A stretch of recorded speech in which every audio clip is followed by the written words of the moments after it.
Благодаря. 15 години идвам в Скопие, Велес, Македонска, Каменица, Крива Паланка.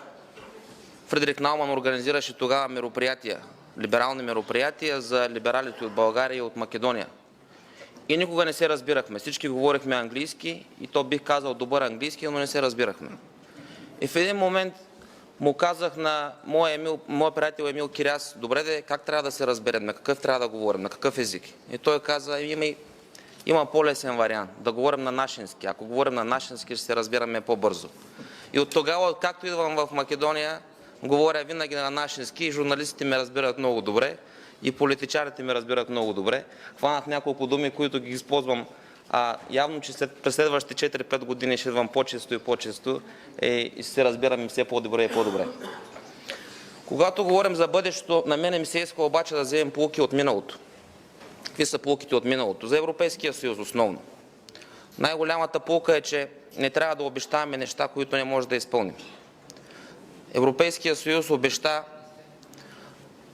през 2019 година да даде зелена светлина за Албания и за Северна Македония. Не се случи. И това трябва да бъде най-голямата поука за всички нас, политиците. Второто нещо, което е от съществено значение и има отношение към днешния ни разговор. Особено когато говорим за бъдещата методология. Тя е много важна. Не се чува ли?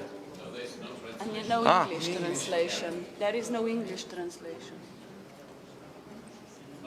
No English translation. No English translation.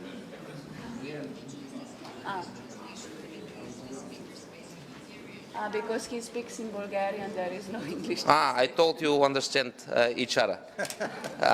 We speak the same language. We do? If we do, I continue and they can translate. It is no problem. I hope there will be no problem for them. Говорим за новата методология. Изключително важно е в тази нова методология да се кажат няколко неща. Това е политически процес. До сега не вървеха нещата, защото беше административен процес. Едно тикче. Изпълнил си първото очакване, изпълнил си второто очакване, изпълнил си третото очакване. И в един момент виждаш, че процесът не върви. Не върви за всички държави от Западните Балкани. Тук е момента да се каже, че този процес трябва да бъде променен. И затова Европейската комисия излиза с нова методология на базата на клъстери. Но ми се искат тези клъстери да не забавят процеса, ама да му дадат възможност за развитие, те да бъдат акселератор на бъдещето разширяване на Европейския съюз. Голямата опасност, която лично аз виждам, чрез така наречения reversibility, отиване напред и връщане назад. Явно, че фундаменталните въпроси, демокрацията, rule of law, са изключително важни за Европейския съюз. И това така трябва да бъде.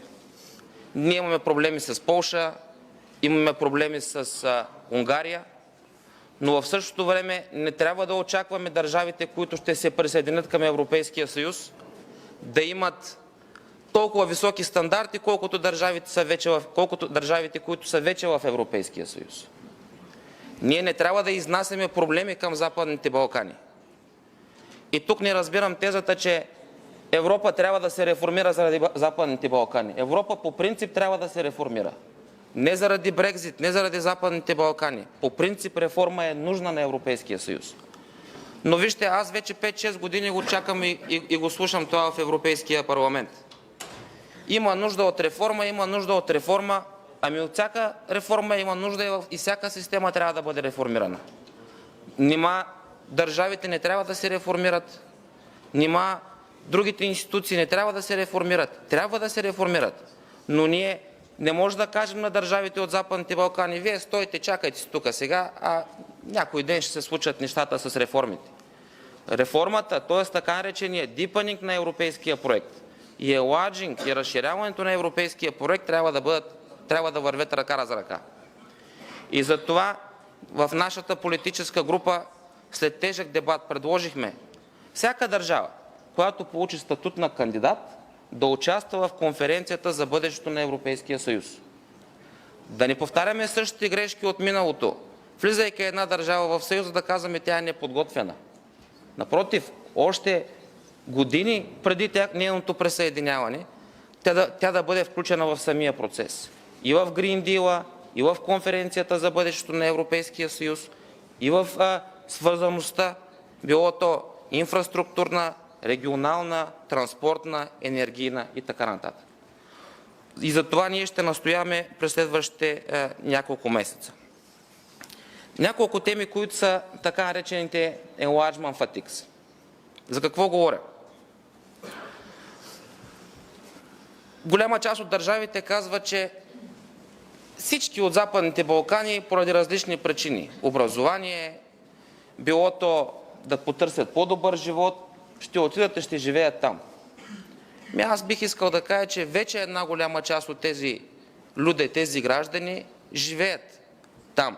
И обратното, икономиките на големите държави внасят голяма част от брутния вътрешен продукт на тези държави от региона. Хората вече са свързани, тази свързаност вече е на лице. Втория голям проблем, който е така речения reconciliation. Ние се опитваме да обясним на Запада, че reconciliation е нужен и Европейския съюз може да го даде, този reconciliation. Но това не се възприема. Никой не иска да му бъдат вкарани повече проблеми в Съюза. Всеки иска тези проблеми да бъдат решени предварително, преди дадената държава да е част от Европейския съюз. И третия момент е така речените foreign actors. Винаги го обясняваме последния начин. Ако Европейския съюз не ни вземе, ние ще отидем някъде другаде. Ние няма да къде да ходим. И не е идеята ние да ходим някъде другаде. Защото най-доброто място с най-високите демократични стандарти го дава Европейския съюз. Но в същото време нашите приятели искат да видят от нас постоянство. Ако Горан или Зоран Заев днеска са с мене, важното е и утре, и следващата година, и до година, и след 10 години пак да бъдат с мене. И да не си променят позицията, да имат една и съща постоянна позиция по важните и ключови въпроси за страната. Приключвайки, от опит знам, и всички го знаем, че големи национални цели се постигат само по един начин, когато има национален консенсус. Има роля за опозицията, има роля и за управляващото. Това го казахме по време на Жан Моне диалога. Предприсъединителният период изисква изключителна работа на парламента. И тук апелваме и след изборите, който да е в управлението и да сформира така нареченото majority, или който да е в опозиция, да не се отклонява от пътя, от членството на страната в евроатлантическите структури. Защото Европейския съюз не е за политическите елити на една или друга държава. Окей, днеска ние сме тук, ние представляваме една или друга държава. Но Европейския съюз е за бъдещите поколения, за следващите поколения, за младите хора на страната, които имат потенциал и искат да изградят. Ние не искаме Балканите да се превръщат в територия, народите да обезлюдяват, териториите да се изпразват от съдържание. Искаме Балканите да бъдат интегрална част от Европейския съюз. И това е смисъла. От наша страна ще направим всичко възможно да убедим партньорите ни, че през март месец не трябва да има втора грешка. До сега имахме няколко грешки. Нас не боли и се връщаме винаги към грешката през октомври месец. Втора грешка не трябва да бъде допускана през март месец. И съвета в Загреб, самита в Загреб, трябва да бъде много по-амбициозен. В България постигнахме едно плоско съгласие 2018 година с така речената Софийска декларация. Мене ми се иска Загребската декларация да бъде доста по-амбициозна и по отношение на свързаността, и зелената сделка, и бъдещето на страните от Западните Балкани в Европейския съюз. Но в крайна сметка, приятел винаги казва истината. Ние сме приятели на страната. И затова идваме толкова често и се срещаме с всеки един.